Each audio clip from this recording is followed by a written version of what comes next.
Yet, not yet. There it Yeah, is. there we go. We are live. We are We live, are live. and And the we're live. Steelers have a chance at the playoffs. Can you believe it, Steve? I cannot believe that the Steelers, after all they have been through, still have a chance at the playoffs. Actually, a half decent chance at the playoffs, too, the way I read it. I mean, I think you have a different take on that. Well, I don't know. I mean, in some respects, the worst part of the scenario is they lost to Jacksonville, the Texans, and the Colts. So the head-to-head doesn't work out well for them there. But that doesn't necessarily mean anything because, as I understand it, if the Steelers win and Buffalo loses, they're in, right? So Right, that so right. that's one way in. So, and that's possible. I don't think Buffalo's going to lose, but Miami just did get shellacked, and they just lost Chubb, their best pass rusher. Right. And I kind of look at Miami and think like, is that team real or not? You know what I mean? They're kind of like a fraud type team in my mind. So I think Buffalo's going to win that game, but they might not. I mean, I certainly say it's a 50-50. Yeah, Um, I agree. And the other thing is, if Jacksonville loses, it's possible they get in just by Jacksonville losing also. right. And Now, I mean, I would, Jacksonville is playing the Titans, and right, that's not very encouraging. But right. And it looks like Trevor Lawrence is going to play this week. Um, I think that I yeah, would think that they would win that game, but I don't know, maybe not. I mean, the Titans always play people tough. Vrabel always has his team competing. right. So, And I don't think as far as the draft position goes, they improve their position much if they win or they lose. So I think they're going to right. go out there to play. They're not just going to tank it. Well, they could, and I've also heard that they might be looking at this as like this is the final goodbye game for Derrick Henry. Oh, Uh, okay. and so they want to give him a lot of carries and, hopefully get a couple touchdowns kind of in his send off game. They're playing in Tennessee, right? Yeah, it's in Tennessee. Yeah. So that makes So, sense. I mean, so there could be something that comes from that. Hard to say. You never can tell with these last games of the year. I mean, even Pittsburgh, clearly everybody knows they're playing Baltimore. I mean, are they going to even play Lamar Jackson? I I mean, don't I don't think so. I don't think so. But then at the same time, Baltimore is so good that, you know, they might still put up a good game even with half backups, yeah, that's absolutely possible. you know. Hey, before we continue this conversation, we have Yeah, to say that the technical director Chris is out ill tonight. he is under the weather. Very much under the weather. So we're coming to you a day late and an hour early. Actually, a Yes, little bit more than an hour early. hour and a half early. And the reason that is because I, of course, want to watch the hockey game at 7. Actually, it's a 7:30 start tonight. They must be playing on TNT or Oh, ESPN Plus or something like that. So that gives me a half an hour to prepare for the big hockey game tonight against Washington. And so just because the technical director's out, we're on a weird time. Doesn't mean you can't get your comments in. So, leave us a comment. We're here. We're going to be going over the Pittsburgh Steelers first, and then we'll hit some hockey later. Glad you'll be watching along with me, Brad. The Penguins are definitely cruising, and we'll talk about that later in the show. But for now, what we're doing is we're checking out the Steelers situation. Speaking of the Steelers situation, Mark, what is yes. going on with the quarterback position? Well, I'll tell you what. So we've had some interesting reports out there. We've had reports that Kenny Pickett was none too pleased about being named the backup. There was some report out there that said that he was so distressed by that he said, "I'm not dressing," which is very odd. I mean, I have to say, like, Kenny Pickett to me seems like a good soldier type. He really does. He did come out today and adamantly deny that he did that. But you have to wonder, He was cleared to play. So why wouldn't he be dressed even as a third emergency quarterback?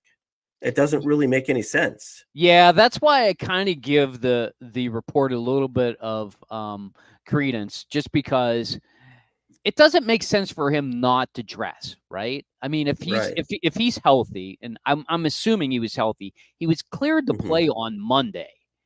Right. I doubt he had a setback, because his injury isn't like a concussion related thing where it's like, they reevaluated him later in the week and he wasn't good.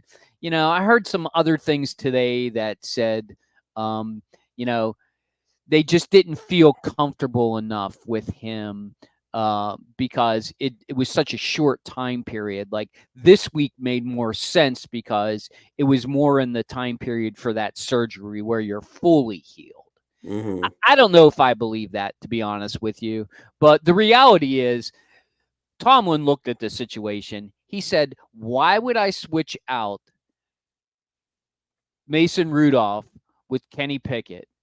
Because Mason seems like he's got full complement of everything in the offense. He knows it all. Hmm. Why would he go back to somebody who basically is not really even practice much, and Right. maybe is a little gimpy in a Hmm. situation where you absolutely have to win the game?" It just didn't make sense either way. I'm with you. I feel a little surprised if Kenny Pickett thinks he deserves the starting job, because if he's watched these last two games, he knows that Mason Rudolph looks, and the statistics prove it out, that he is the better quarterback. Right. And I saw a stat today that over the last 2 weeks since Rudolph's been in there, the Steelers have led the league. They were first in 25 plus yard completions. Yeah, I mean, Rudolph has got a strong enough arm. He's not afraid to kick it down the field. And clearly, I mean, Pickens is his number one go-to guy, and he should Right. be. He's the Right. best talent on the team. I mean, Deontay Johnson should always be thought of as a third, a third option. I don't know what's going on with the tight end position. Muth seems invisible out there. I have no idea what that's about. Hey, Kyle, welcome to the porch. Yeah, Chris is a little under the weather. I guess, maybe a little too much New Year's Eve partying Too slash. much time with the diva. Yep, I think he can't make it to the porch tonight. And honestly, we don't want his germs on the porch. We're No, we don't. glad we're glad that he's taken the night off. We And don't. Steeler Freak brings up a good point about Pickett. If the issue happened, we'll know when they approach Pickett in the off season, and that's absolutely true. If it's true that the Steelers somehow back into the playoffs, whether through winning or losing, and some other teams losing, no matter what happens in the playoffs, if they make the playoffs, you got to figure they're going to give Rudolph a chance at giving him the keys to the kingdom, as they say, and letting him at least battle for that starting position with a healthy Kenny Pickett. Don't you think, Right. Mark? Oh, absolutely. I mean, the thing that I think I've watched over the past couple weeks that really separates Rudolph from Pickett is Rudolph has the courage to stay in the pocket. Yeah. He stays in the pocket. He knows he's going to get hit hard, and yet he waits to the last minute to release the ball, and he seems to know where the receivers are supposed to be down the field. And he's delivering the ball to them. That's the thing that I think Kenny Pickett really struggled with. Whether it's footwork, whether it's just feeling like he has to escape too soon, Yep. just not having maybe like the presence in the pocket to step up in the pocket, Agreed. things of that sort. And I think that's why you're getting such better play um, from Rudolph at this point. I mean, Yeah. really, I've always considered that Rudolph and Pickett are, really they're pretty comparable. If you were to evaluate them on a draft board, it's just Hmm. one guy was picked in the first round and one guy was picked in the third. So you always give that guy you pick in the first round the keys until they can't run the car anymore. Right. And what's really interesting too, if you think about it, they both were picked to bat to, as the alternative to Ben, right? Right. So it's just that, to your point, Rudolph has been jerked around so much, and Steelers Freak brings this up too. Mason may get a better deal with another team. Mason hasn't been treated the best in Pittsburgh. He hasn't been treated great at all in Pittsburgh, Steelers Freak, because if you think about it, even when Ben did get injured that year, before, a couple of years before he retired, everybody was like, oh, good. At least we get to see what Mason Rudolph can do. And when Mason Rudolph struggled at first, actually not as bad as, I don't think, as Kenny Pickett, he had a short leash. Like they didn't leave him in there nearly as long as they let Big Ken in there, and I think that's unfortunate, because we may have missed out on some really good, some good years, because if he really truly, think about it, this is still Canada's offense, right? Everybody hated this offense at the beginning of the year, still hated it when Big Ken was running it. And, I know that Canada's no longer making the plays. Clearly, he got fired. But, I mean, it's still the same schemes. So, this is what I wanted to see from Big Ken after Canada got fired. I wanted to see him go out there and chuck it and, get 250, 300 yards. Actually, I believe I said at the beginning of the season, the Steelers season will hinge upon Kenny Pickett throwing for 2 touchdowns in more than 5 or 6 games, and occasionally a 3 or 4 touchdown performance. He hasn't done any of that, but Rudolph in the last 2 games has nearly done that. In 2 games, in a 2-game sample. So I think that they absolutely will have to do something to address that. I still don't know how many other teams will be interested in Rudolph, but I wouldn't be Rudolph. I wouldn't be surprised though if another team just comes in just to, jack up the rate for the Steelers, so they got to pay him. And by the way, we're not even talking about Trubisky, and clearly we shouldn't be talking about Trubisky. But I forget, is he even signed for next year? I don't think he is. And clearly they can just cut him. I think he is. I think he's a 2-year deal, but they can cut him and not have much of a salary issue. Right. So, I mean, they just cut him, and he's making 10, 12 million, right? So, I mean, they can easily afford to give Rudolph a 2-year deal at 5 million and still be a better backup if that's the way the competition, works out. Yeah. I think another kind of interesting piece to this is, why did it take so long to go from Trubisky to Rudolph? Well, I think that answer. No, I mean, do you think that Tomlin, just for one reason or another, outside of the fact that he's playing really well now and they're winning games, just isn't a Rudolph fan? No, I think it's because Trubisky made too many mistakes. You know the way Tomlin is. He's risk averse. So anytime you turn over the ball or you're throwing it in the risky situations, like when you see Rudolph throw the ball, he's not really throwing it in the situations where it looks like it could be interception. He's always giving the receiver a chance to make the play. When Trubisky would throw it, he just throws it up, man. He doesn't give a shit. He just would throw it up. And I think that's the real reason, the switch, because and maybe their talent level is similar, but I think it's just the risk factor with Tomlin. He hates turnovers. He hates turnovers from the quarterback position more than anything. And I think that's really what it comes down to. And Rudolph hasn't shown that yet. Now, I think we have to pump the brakes, as we like to say on the porch. We need to pump the brakes, right? Because Rudolph played against probably 2 pretty terrible defenses. Let's face it. Cincinnati's not a good defense, and they played them at home. And Seattle's defense, dude, they started Devin Bush. We wouldn't even take him back. We wouldn't even take him back with all the linebacker issues that we've had. The Seattle Seahawks are starting that guy. you know? So Yeah. I think we need to think about this in the terms of how it's playing out. Rudolph Or yeah. I Rudolph also really think got a good deal by playing against those two teams. he did, and I think if you look at some of the other guys who've come in and played really well, the longer they've played, the more they've fallen apart. Like your Jake Browning in Cincinnati, Right. like your Dobbs.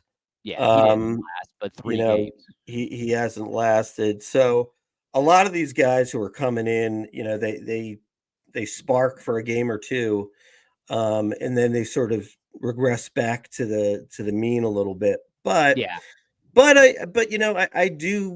I do feel good about Rudolph. I just sort of feel like Rudolph is one of these guys who, he's been in a system for several years. He knows exactly what's supposed to be done. He knows the system.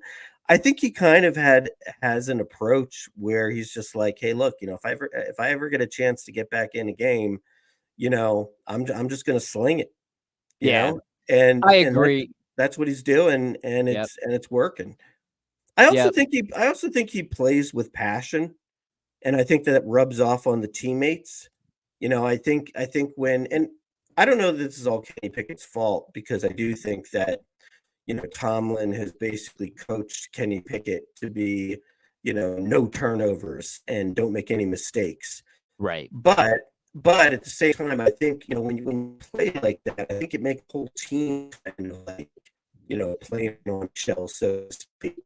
And I think Rudolph's just kind of out there saying like, "Hey, let's sling it around. Let's be aggressive and see if we can make big plays."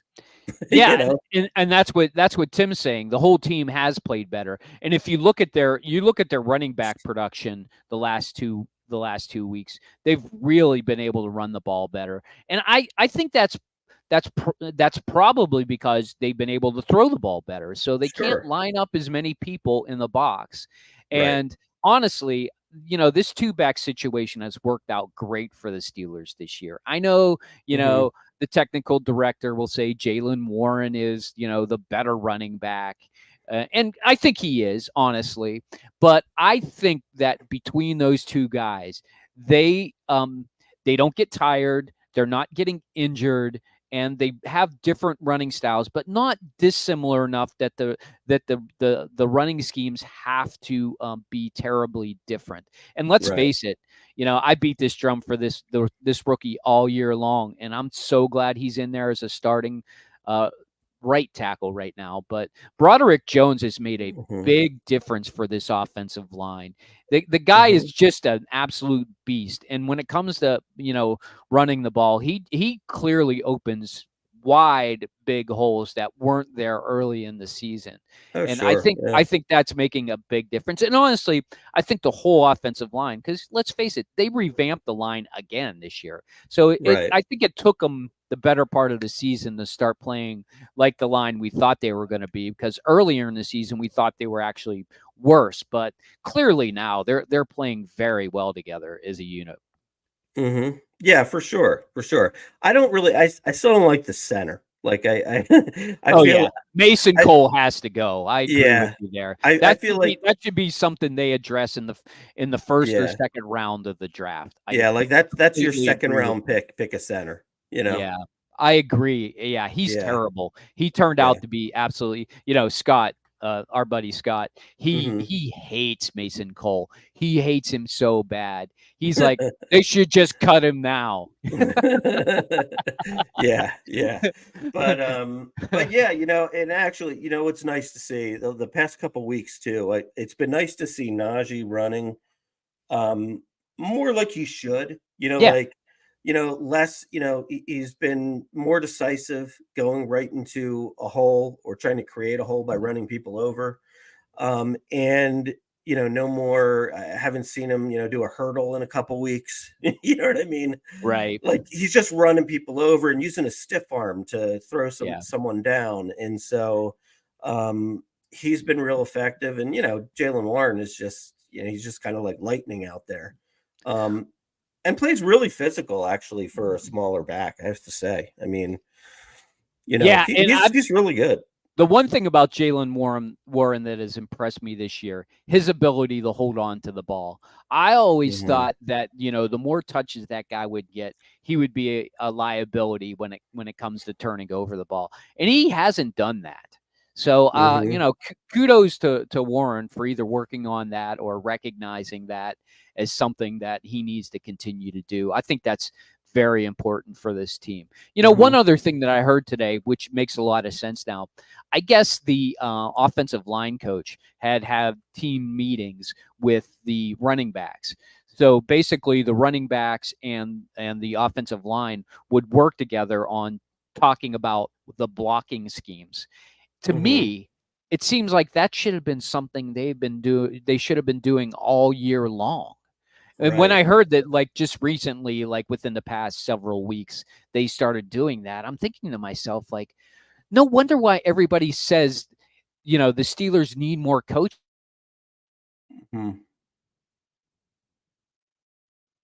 When you don't have good coaches or any coaches for that matter that are calling these meetings to say, "Hey, offensive line, tell the running backs how you're going to block this scheme so that they know what to look for, and if things go bad, where to make the cutback, or maybe to make an Right. adjustment so that you're not losing 5 yards," which is what they used to do all the time at the beginning of the season. Yeah, a lot of teams, they have like a running back coordinator, like running was a running backs coach, not a running backs coach, but a run game coordinator, and they have Run like a game pass coordinator. Yep. and like a pass game coordinator as well, Right. So that's the idea. I think that job is supposed to kind of merge the two together. But if the Steelers don't have that, then somebody's got to take on both roles. Yeah. And You know what I maybe mean? that's what's That's good. happening. But so honestly, we didn't talk about this yet, but we probably should just throw it in there. Well, how do you feel about Tomlin having another plus 500 season? I have to tell you, it's truly amazing. I mean, because it seems like something always sort of saves his skin on this, doesn't it? I Always. mean, I mean, I mean, Every year, dude, around the last 3 or 4 yeah. games. I mean, Every year.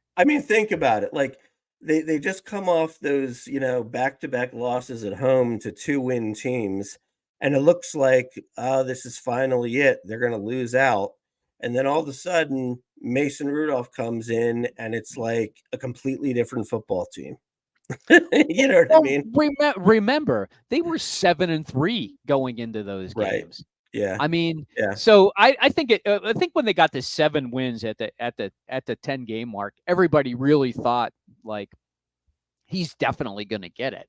But after they lost that too, it was like, God, if they could lose to those two, they could probably lose out if things went really bad. But you're Right. right. They turn it around, they find the right quarterback and they turn it around. But just think about that, and I know the Eagles just lost to the Cardinals, and the Cardinals clearly have something going on offensively now. I mean, well, they are. I mean, I don't think they'd be a two-win team if Kyler Murray was their quarterback the whole year. No, no, I don't You think they know? would either. Yeah. That's absolutely true Yeah. because the guy is definitely a competitor. There's no doubt about that. He makes that whole team better, and that McBride is a tight end Mhm. is clearly better than Travis Kelce right now. So I think in Connor's having a phenomenal second half of the season. Connor never plays a full season. He can't. I think it's in Yeah. his contract. Like I have to take 4 or 5 games off in the middle of the season in order to play the rest of the games. Yeah, But right. when he comes back, he's very healthy, Yeah. and I think he does take a lot of pride in knowing that he's a veteran running back now, and he's basically just playing for pride now. He's not playing for prestige or even a chance at the playoffs at this point. But Mhm. so I don't want to minimize that, but and the reason I say that is if they win those 2 games, I mean, you're talking about them already being in the playoffs, right? Mhm. Yep. And thinking about who they're going to have to play, probably at home against, either Buffalo or Miami, maybe, Mm-hmm. whoever wins this game. Or better yet, maybe, who knows? I mean, I don't know what happens with the Browns, by the way. I don't even know if I want to talk about the Browns because I don't think they're a very good team. But let's just say they have the same record as the Browns and they're tied. So I don't know. I don't know who that tiebreaker would go to. My point is, we would be talking about the playoffs already. We wouldn't have to be hoping that, Buffalo loses or Jacksonville loses and, Mm-hmm. maybe Denver beats Las Vegas Raiders and, we're watching the Sunday night game to see who we get to play against. But I don't think anybody's excited about playing Buffalo or Miami. No. I mean, no, I don't think so either. I mean, those look when you have to play on the road in the playoffs, it's tough. It's tough, and especially if you're not a team that was supposed to be, a 1 through a 3 seed, but then you kind of stumbled and fell on hard times. But you've got a lot of talent. It's just tough. I mean, anybody that gets in the playoffs at this point is good, and the vast majority of those teams are going to have a really good home record. So, by the way, if the Bills lose and Jacksonville lose, I think we get to play at Kansas City. So that would be the consolation prize. To be honest, of all the teams that they could play in the playoffs, that might be the best option. Yeah, I agree. I would feel much more confident. And I know Kansas City's probably undefeated at home with Mahomes as quarterback. I get it. Right. He's Patrick Mahomes, but this year he's not the Patrick Mahomes of yesteryear. And that's funny to say because the guy's only been in the league for 5 years? Yeah, but it's true. I mean, look, it's no different for him than anybody else. I mean, if you don't have weapons, you don't have weapons. I mean, and they really do not have. They barely have one decent receiver. That Rice guy who's a rookie. Rashee Rice, right? Right. I mean, that's basically what they got at receiver. And for whatever reason, thank you, Taylor Swift. Jason Kelce is not playing very well this year. Well, neither is Travis Kelce. So both of the Kelce. Oh, yes. Travis is who I meant. I know what you meant. I was just trying to save you there, Mark. So don't I know it? In the fantasy playoffs, he got me a total of 9 total points. So so I had that going on. But this isn't about me. So what do you think of this week? You think Steelers can pull one out in Baltimore? Well, I don't know. What will it take for them to pull it out in Baltimore? Let's play that game. Well, I have to say this one has really got me confused. Because on one hand, you say to yourself, if their best players aren't playing, and with the history of the Steelers, by the way, I think it'll only be Lamar Jackson and Odell Beckham. I don't think is necessarily their best players, but I think you'll see Zay Flowers out there. Well, but you could have maybe they sit Roquan Smith, or I don't somebody. think so. You don't think so? I think those guys want to play. I think Roquan Smith and Patrick Queen, I think they want to get out there and knock some heads, honestly. Well, boy, I mean, and who's the back guy? Is it Tyler Huntley or something? Is that somebody like that, right? Yeah. I don't know, man. for some reason, I kind of have this strange feeling like that they're going to lose. I don't think they're going to lose badly by any stretch. I actually think Mason Rudolph will play really well, but I think it might be one of those games where they just they lose by a last second field goal. I think their best. I think their best chance at winning is to go out there and score often and early, to the point where Baltimore's like, we don't need to win this game. There's no sense in trying to win this game. You know what I mean? Right, if you're up by, let's just in in the fantasy world that I'm living in, let's say the Steelers are up by 10 or 14 points at halftime. Right. I think that's the road to victory. I think if Baltimore comes out and, and I do think that most of their players are going to play, and they come out and they score 21 points real quick against us, and the Steelers defense looks terrible, and maybe Mason Rudolph regresses to the mean, which it means, he throws an interception or gets sacked and has a fumble. Then I think it's going to be a hard road. But the Steelers are going to play 60 minutes. I can promise you that, so, Yeah. And this offense now probably has a better chance at doing that. I don't know that Baltimore wants the Steelers in the playoffs, to be honest with you. Well, Wouldn't you rather the Steelers? Wouldn't you rather the Steelers be in than, say, Buffalo and Miami? yeah. I mean, I don't know. I mean, the way I Because sort of that's the way it works. If the Steelers yeah. lose, if the Steelers lose, then I think that Buffalo Miami game doesn't matter. It's just the seeding. They're both going to be in it. Right. Yeah, I don't know. I mean, to be honest, I don't think that Harbaugh is really thinking about whether or not the Steelers make it. I mean, I know there's sort of like a level of hate there, but I Yeah, don't think he's really thinking about that. I think he's thinking, I've got the number one seed, and I want to make sure that Lamar is healthy, and I want to make sure that most of my star players are healthy. So I do think you're right in that if the Steelers can put up a 10 to 14 point lead by half, then it makes sense kind of mid-game for the Ravens to say, this isn't that important. Let's take Roquan Smith out. Let's take, Marlon Humphrey out. Let's, right, let's right. take a few good players out. And then I think that obviously increases the chances that the Steelers will win. But I think if you go to halftime and it's like a tie score, or if the Ravens are up a little bit, I think they maybe try to stretch it, to maybe like through the third quarter before they pull anybody, that kind of thing. So I don't know. I mean, I think you've got the right path to victory, but these games are kind of the games where it's like you don't know what to expect. I mean, Yeah, like you don't. I've been impressed with what the Steelers have done the last 2 weeks, and I just sort of am in that kind of, is it too good to be true? Yeah. Is it too good to be true? Like, can this happen 3 weeks in a row?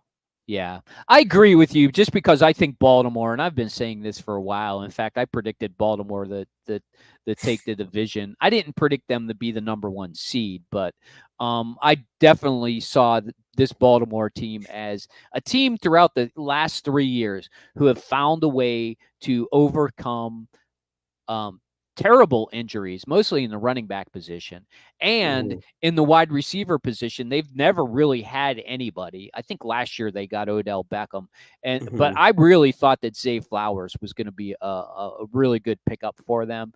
And let's face it, a healthy Lamar Jackson makes all the difference to this team. And Sure. I don't see Lamar Jackson playing at all. They're not even going to suit him up. That would No. just not make any sense. He knows what he needs to do. He's healthy. He's done his job. Let him sit, 2 weeks. He's gonna be a madman when he gets back. I don't think there's any rust on that guy, to be honest with you. I do agree with what Steelers Freak said, though, that the Steelers will need another balanced offensive attack. And I do think it's going to have to be Mason opening up for the running game, because I do believe that Patrick Queen and Roquan Smith are going to play, so they're gonna make it really difficult to run the ball. And Baltimore does like the blitz, so it'll be really interesting to see how they mix it up so that they can keep that blitz at bay. I think that's the path to victory. I agree with you, though. I'm extremely nervous about this game. I always, games against Baltimore always go down to the wire. How many games have been, less than 3 points? Probably 6 of the last 8. Right. So I don't see this one any differently. But and clearly you wouldn't want to bet against Tucker kicking a game-winning field goal. And then again, you wouldn't want to bet against Boz either. Um, Right. I think the weather's not going to be great either, so I think that actually may Yeah, it benefit the might. Steelers because Yeah, Baltimore can really score a lot of points in a hurry. yeah. I also think that this will be the first real test, secondary wise, for Rudolph. Because you got Kyle Hamilton lurking out there, you got Right, Marlon Humphrey out there. right. You got some guys who can break on the ball and intercept.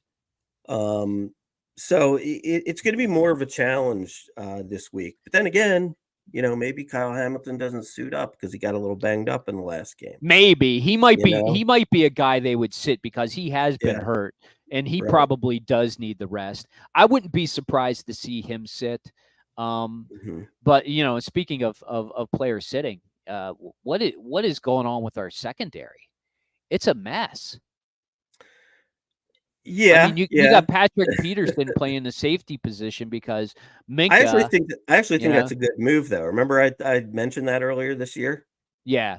No, you You, did. You yeah, and I agree with you because I was like, I think that's a great idea because I wanted to get JP Jr. in there as quickly as possible, same as I wanted Broderick Jones on the offensive side, and they finally got him in, and that's worked out really well.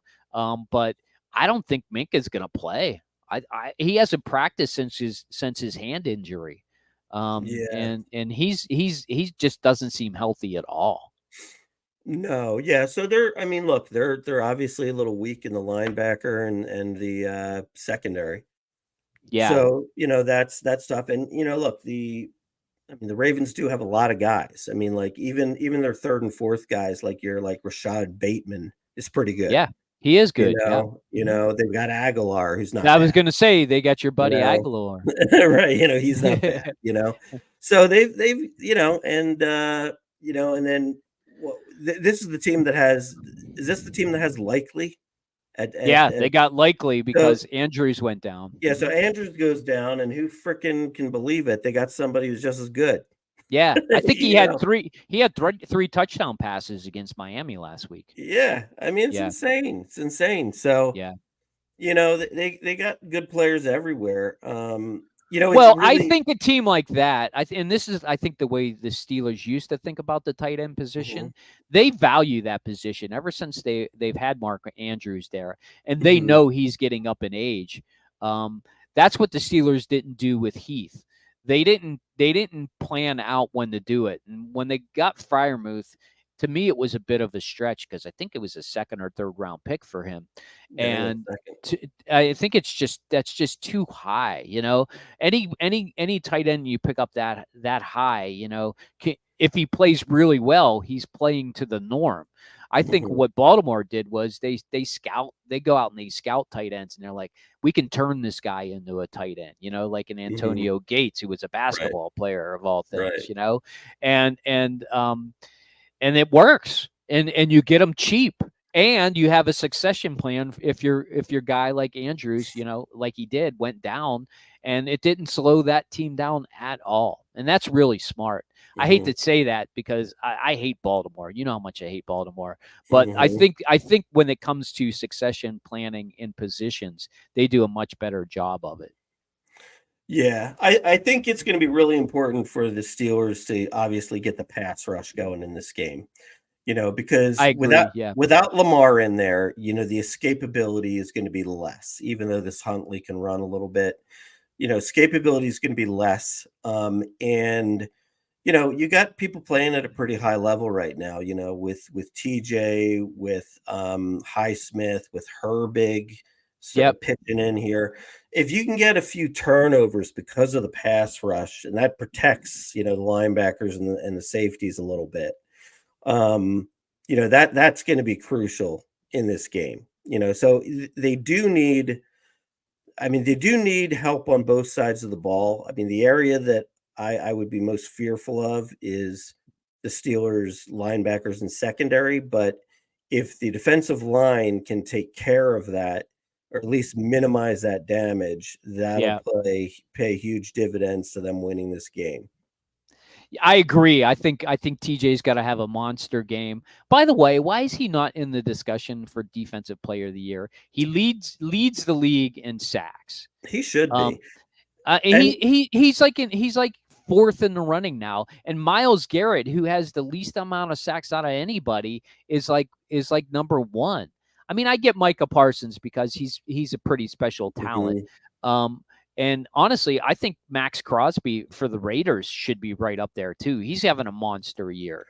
And to be honest, I mean, something it seems like a popularity contest for a year. Like they just pick somebody. Like this is Myles Garrett's year. I equate it to what they do with the Norris Trophy. They just say, "Oh, he's been a great defenseman all year long." Like, he's going to win the Norris Trophy. And he doesn't have that much better stats than anybody. And I feel like it's that way with Myles Garrett this year because the Browns are a good team this year. Right. That's what they're trying to do. They're trying to say, how did they do this without, how did they do this with 4 quarterbacks? It was Myles Garrett's year. Yeah. You know what I mean? Right. That's kind of what they're doing. They are. And it's just, it drives me absolutely nuts. By the way, the Steelers combination of defensive ends leads the league in total sacks. And Myles Garrett and the jabroni on the other side, I don't even know the guy's name.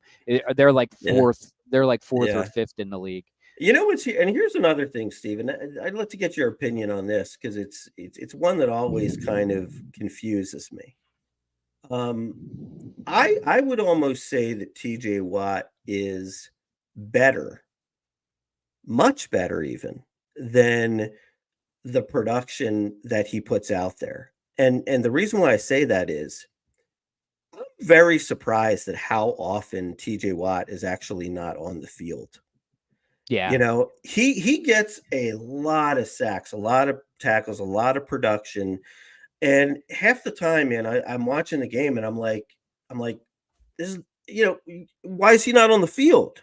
Yeah. Now, maybe they're preserving him injury wise or, doing a rotation. I get it. But I feel like he should be on the field more. Do you?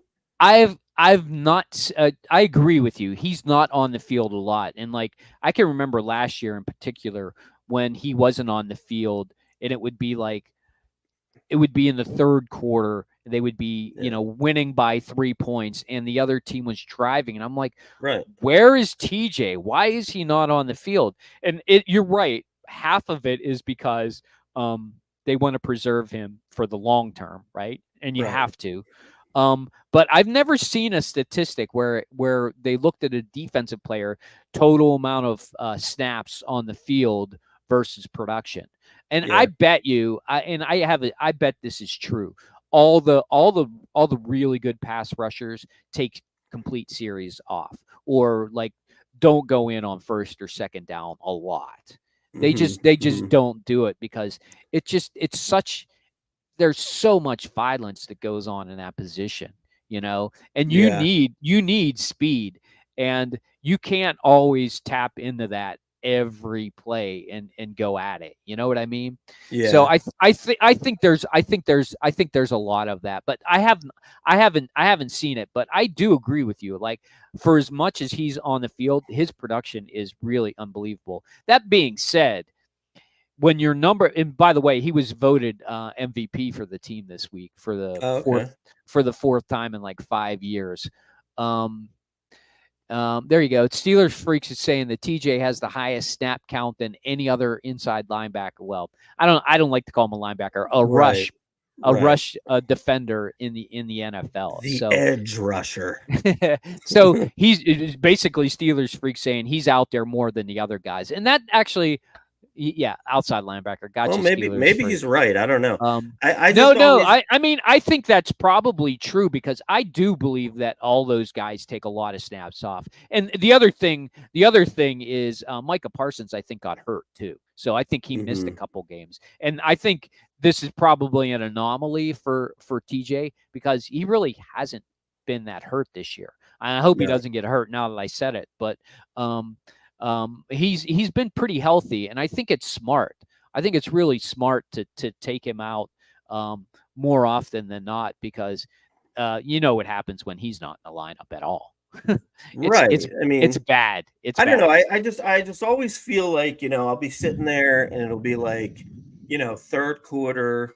Steelers are down by 3. The other team's driving. and it's like 3rd and 7, and I'm like, why is TJ Watt on the sideline? Yeah. You know what I mean? I just think, once again, I think they take it. Yeah. But according to Steelers Freak, and I believe in Steelers Freak, the stats say that he's out there more often than any other rush outside linebacker, whatever you want to call that position, All right, in Steelers the Freak, NFL. we're just blindly accepting. We have faith in you, Steelers Freak. we have no reason to doubt a guy No. like a moniker of Steelers Freak would be freaking us out. So, Steve, Penguins have been playing some good puck lately, huh? Yeah, let's change modes here, because I think I'm tired of talking about the Steelers. Let's talk about a little bit of hockey. Yep. Yeah, they have been. They've been. And here's the thing, which is crazy. In the Metro, there are 4 points separating the second place team and the seventh place team. 4 points between those 5 teams. It's 44-40 down the line. And I think there are 3 teams, including the Capitals, who the Penguins play tonight, in that spot. So and I think the Flyers up there with maybe the Islanders at 44 or something like that. I think they got 43. Yeah. Yeah. So they're right there. They're right there in the mix with everything else. But I do in here, the one thing I wanted to look up, because, they have 2, 4, 6, 7. Is that right? 2, 4, 6. Yeah. 7 wins in their last 9 games. Right. That's pretty impressive. Mm-hmm. That's good. And the loss was an overtime loss. Right. So they got a loser point out of that one. Right. The only real stinker in that game was the Toronto 7-0 ridiculousness. Right. And that was a few games back on a Saturday night. But I think the difference, honestly, is Ned. Alex Nedeljkovic, for those of you who really want to know the guy's name. No, I think Ned he's played 5 of these 9 games. So Jari has played the other 4, but he's just been so consistent. He's been so good. I know he had like an .808 save percentage in that loss to Ottawa, where they got the overtime. They got the overtime point. But other than that, I mean, he's got like save percentages of .974, .929, .929, .958. I mean, that save percentage is going to, that's going to keep you in the game every time. And honestly, I think, and I was at the game, the New York Islanders game on New Year's Eve, and seeing him play live, that was the first time I saw him play live. And I mentioned this, by the way, if you're not, you should stop by the Porch after every Penguins game and hear my analysis of each game. I actually, when I'm live, I do an analysis at the end of each period, just because it's easier to do a minute and a half than it is to do 6 minutes at the end of the game. But I said this in I think maybe the second period synopsis. No, I think it was at the end of the game that he looks like, they call goalies floppers, the goalies that are just like saving it, and they're like diving, and their helmets falling off, and they're throwing their stick, Yeah, he has that style, but I can tell you that when he does that, he absolutely does it for a reason. Like, he did this snowman move where he just kind of jumped on the puck. They just kind of lie there stationary and they don't move, because you don't think they know where the puck is, and they think it's underneath them, and they don't want to get pushed into the goal. Well, when he did it, the puck looked like it was going in behind him, and he leaned on it, and he just laid there because he saw where it was, and the only way he could get there quickly was just to flop down onto the puck. And I noticed that about him. Like, his lateral motion is absolutely incredible. He looks like he's out of position, and then boom, he's there to make the save with the glove, or with the blocker on the other side. I think he's making a really big difference for the Penguins. And no, I'm sorry, it's not Chad Ruhwedel. Well, since we named Chad Ruhwedel our player to watch, right? Penguins have been playing some good hockey, right? Well, I guess if you want to look at it that way, I guess we probably could, but I wouldn't be surprised to see Ruhwedel sit a little bit The one thing about the New York Islanders game that was bizarre, I've been to a lot of hockey games, right? And almost always Sidney Crosby's out there with the first line with Latang in the defensive pairing. At the New York Islanders game, it's like they had the fourth line out there. And not only did they have the fourth line out there, What do you they mean to had start the game? Yeah, to start the game. Yeah. And then they had John Ludwig out there, who's in the bottom defense pair. And I'm like, I have never seen this before. I went to the game with my son Max, and I said, Max, I was like, dude, have you ever seen a game start with the Penguins on their fourth line? He was like, no. We just were like, what is going on? Like, it was so bizarre. And then they dropped the puck. And immediately John Ludwig drops his glove, and it's a fight. Yeah, that's what happens. I've seen the Flyers do it a couple times. I mean, that's the whole purpose. Yeah, the coach must have said something like, we're putting out our fourth line, and Matt Martin is going to be out there, just so you know. They must have had some gentleman's agreement, like, okay, we'll just get this out of the way. You want to show you're tough because, we beat your ass in the barn up on the island. And, by the way, it's not the barn anymore. They got a new facility. Thank God they got rid of that barn. The Penguins could never win in that barn, by the way, especially playoff games. That was like the best thing that ever happened to the Penguins, them moving into a new building, because they could never win in that damn barn. Anyway, so and then Matt Martin proceeds to beat John Ludwig's ass. He beat him up. And by the way, Ludwig's a pretty good fighter. He's new at it. Yeah. He actually practices fighting in the off Does season. he? Okay. Yeah. Yeah. He took some boxing lessons. And I'm like, okay, well, Matt Martin's been in the league for a long time. He's been in a lot of fights, and he just they both started swinging. And Martin must have hit him first, and that was it, man. He went down, and it was the end of it. Now, from what I'm seeing, just from an outsider's point of view, it looks to me like the Pens are getting some more secondary scoring than had been earlier in the year. Yeah, I mean, Sid only really has 2-3 goals in this win streak, and that's pretty uncommon for the Penguins. And on top of that, Rust has been injured, so he's not been scoring at all. By the way, they think he's going to play tonight. They might have had to make some moves to make that happen, so maybe he won't play tonight. If he doesn't play tonight, don't be surprised. It just means that they couldn't make the moves necessary to free up the cap space to get him in, but they'll make it happen for the Boston game, which is next when they play at Boston. But yeah, I mean, look, in the last games, Eller scored, Carter scored, Zahorner scored, Eller scores again, earlier in that, Harkins actually scored, and Carter's scored again. So yeah, and Drew O'Connor's been playing on the second line, so I hesitate to mention his name, because I think the first two lines, whether you're third line talent, you're playing on the first or second line, it's still to me a first or second line goal. Well, and also Malkin got a couple goals, and he was on a very cold streak for a while. Well, and the difference about Malkin, and when Gino Machino gets going, he's so much fun to watch. But man, when he turns it off, he's got to be the most miserable hockey player on the ice. You know what I mean? Like you can see just the way he plays. Like, he's just not interested in skating hard, doesn't want to be out there.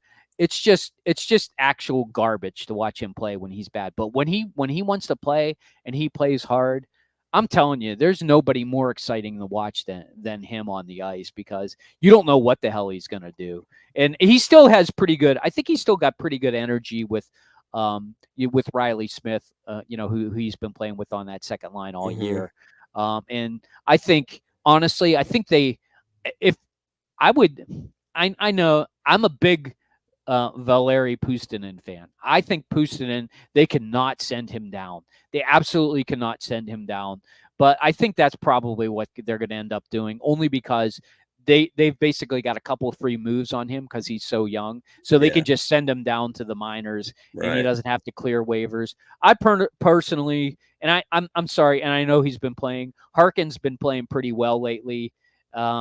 Zohorna is another guy who hasn't been playing well. I'd rather see them get rid of either Hinostroza, Harkins, or Zohorna and keep Puustinen in the lineup, because I think, dude, he's got 7 points in 9 games. I think all year Zohorna has 7 points in like 27 games. To me, you got to keep a guy like that up. And plus he can play on the top. He can play on the top 2 lines. Zohorna can't. I mean, he's got to play on the third line. He's proven he can't play on the second or the first line. So yeah, secondary scoring's been up. The goaltending's been lights out. Gino's been playing great. We haven't even talked about Sid. I mean, 20 goals already before the halfway mark. If this guy gets to 40 goals and this team, ends up in the playoff run, I'm sorry, but he just plays so well. I know he got a stick in the face in that Islanders game, and he got a pretty good gash over his left eye. But other than that, he hasn't missed any time, and he looks great out there. He's a battler, man. You don't want to battle anybody in the corner like Sidney Crosby. He hits you with those hips, you're going into the first row.